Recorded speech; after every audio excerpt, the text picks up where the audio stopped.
Hey again, people. Figured I'd go over this 3802 because a lot of people post this, especially in Texas. Texas is a place to where you don't have to identify unless you're arrested for an offense. And a lot of people like to, these First Amendment auditors, which I think they're doing a good job as long as they're not being jerks and trying to provoke, but they're holding government accountable. So a lot of people think I don't like the First Amendment guys, and I got no problem with it. So 3802, failure to identify, according to Texas Penal Code. Again, that's why you need to know how to read each state's statute, because each state has their own way of wording and what constitutes a crime. So in Texas, it says a person commits this offense if he intentionally refuses to give his name, resident address, or date of birth to a peace officer who has lawfully arrested the person and requested information. So if a cop comes up to you and says, I need to see some ID, if you're not under arrest, according to this section, you do not have to give him your ID. Now, the part that people don't really want to talk about is Section B here, is a person also commits this offense if he intentionally gives false or fictitious name, resident, or date of birth to a peace officer. And here's where the little caveat is. Lawfully arrested. Everyone also says I'm not lawfully detained. So a detention is a very low standard. I can detain you for almost anything. If you're in an area, I could say high crime area. It's pretty hard to find a non-high crime area in just about any city. So if you got a high crime area, you have a call of suspicious activity, you have a person who has been reported as being suspicious or engaged in a crime, assault, loud, strange behavior, a danger to himself or other. There's all kind of ways that I can walk up and detain you. And if a cop lawfully detains you and you give a false information, you can be charged with this. Now, it doesn't say if you're detained you have to give information, but I've seen a couple of auditors to where they're kind of giving on different lines when they go, my name's Bob, or my name's Jack, or and they just give a false name knowing they're not under arrest, and they're thinking, I can't be charged with 3802 because I'm not lawfully arrested. So I can say anything. Always say less is more. Don't talk to cops. If you give false information, even if you're detained, you can be charged. If you're arrested and you give false information, of course. I mean, being detained doesn't mean you have to ID, but it does mean you lose the ability to give false information, or you can be charged with this. Let's go down to 3803, resisting arrest or search.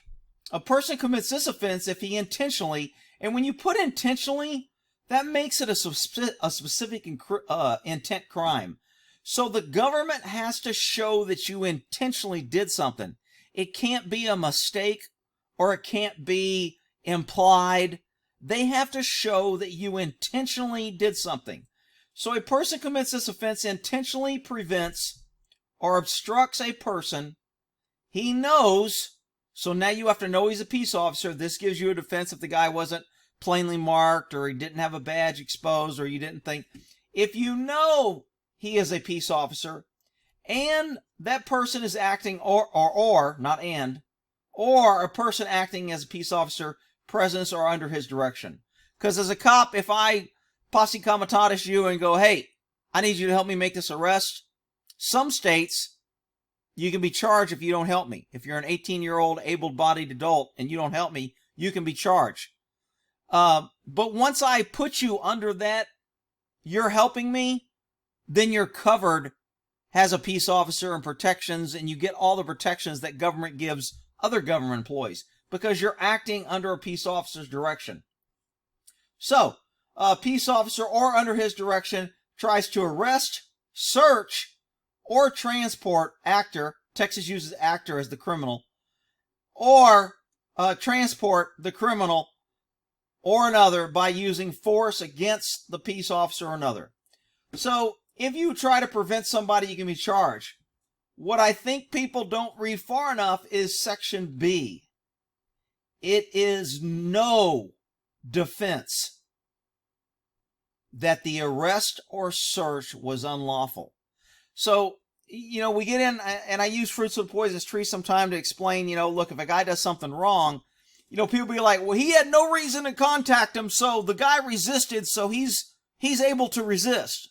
Well, that's because you're an idiot, and you don't understand the law, and you didn't read it.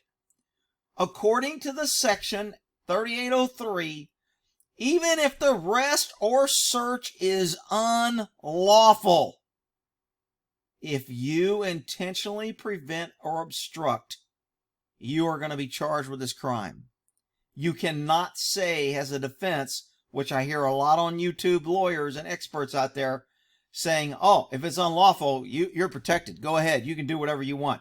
I also hear a lot, oh, you can shoot a cop if he comes in your house, tries to unlawfully arrest you. Well, you're going to go to jail. And if you listen to these people, and I'm not telling you what I believe the law is, I'm telling you to read and understand the law, because when you act, you're responsible.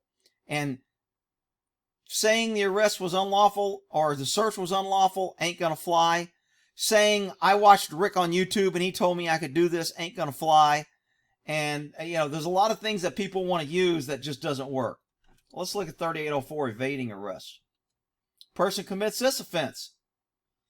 If the person known as a peace officer or federal special attempting a lawful arrest or detain, an offense of this section, Class A misdemeanor, state jail.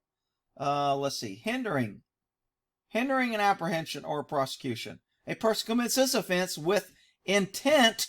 You have to intend to hinder. So if I ask questions or I do things not with the intent to hinder, but to gain information or ask questions, that's not hindering. That doesn't mean a cop can't arrest you for it. It just means you won't probably get convicted or charged. You may get charged. You may not be found guilty, but we'll see.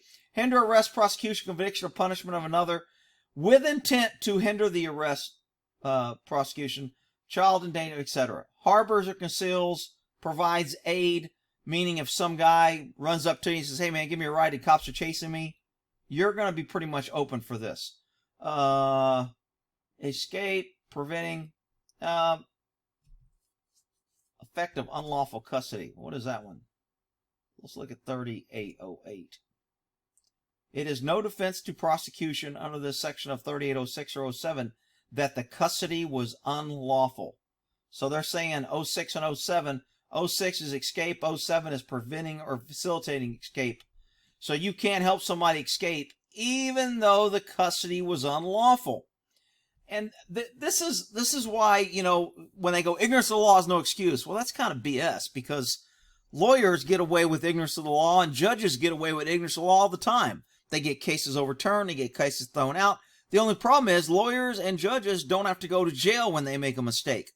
The pesky tax-paying citizens that want to run around and say, we have a constitution and the government works for us, they're the ones that have to go to jail, get a record, pay bail, spend nights in jail, lose their job, etc.